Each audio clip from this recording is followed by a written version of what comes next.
Почитуван председавач, почитувани колеги, колешке, верувам дека кога го разгледувавте буџетот,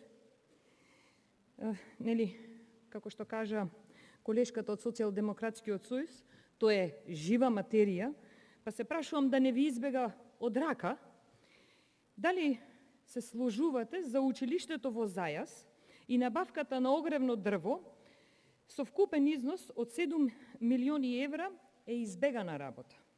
Дали зголемувањето во буџетот за прослава на рамковниот договор во вкупен износ од 500.000 евра е избегана работа. Но, ако сето ова стане популарно, знаете како, ќе излези премиерот на пресконференција и ќе каже дека некој нема искуство, не е сериозен и ќе се заташка работата. Во буџетот спомнавте заштита на животна средина. Имаме намалување во делот. Минус 100% инвестиции во животната средина. Минус 43% чистење на депонии. Намалување од 100% мониторинг и заштита од аерозагадувањето. Намалување од 100% заштита на води. Но затоа имаме 573% зголемување за канализацијни мрежи и одводни канали.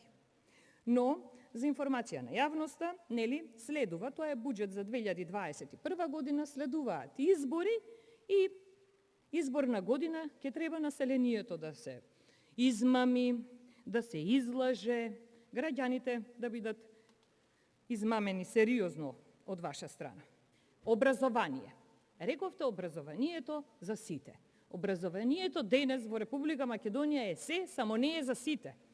Не е ни квалитетно, затоа ќе посведочат многумина, бидејќи нели имаме најавени реформи, неквалитетни, најавено неквалитетно спроведување на државна матура со полесни прашања и затоа намалувањето во делот на проекти во основното образование е забележано со минус 60%.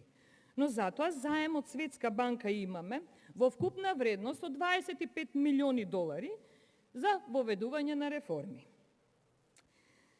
Но, продолжено од страна и предложено од страна на Министерството за образование, овие нови реформи кои што планираат да се воведуваат во Министерството од страна на Министерството за образование, вели министерката, биле според финскиот модел.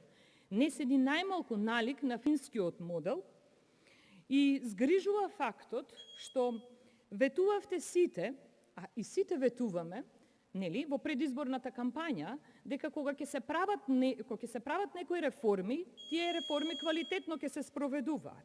Ние, за жал, сме сведоци денес дека реформите во образованието кои се воведуваат не се квалитетно спроведуваат и ќе кажам дека запрашувате со тоа што одлучувате да спроведувате реформи, а не се ни обидовте да бидете потранспарентни и да побарате мислење од факултетите. Значи, само како еден пример ќе ви дадам, факултетот, Природно-математичкиот факултет, имаме дел институт по географија, убаво ќе беше професорите од овој институт да бидат консултирани дали и квалитетни се овие реформи кои се спроведуваат.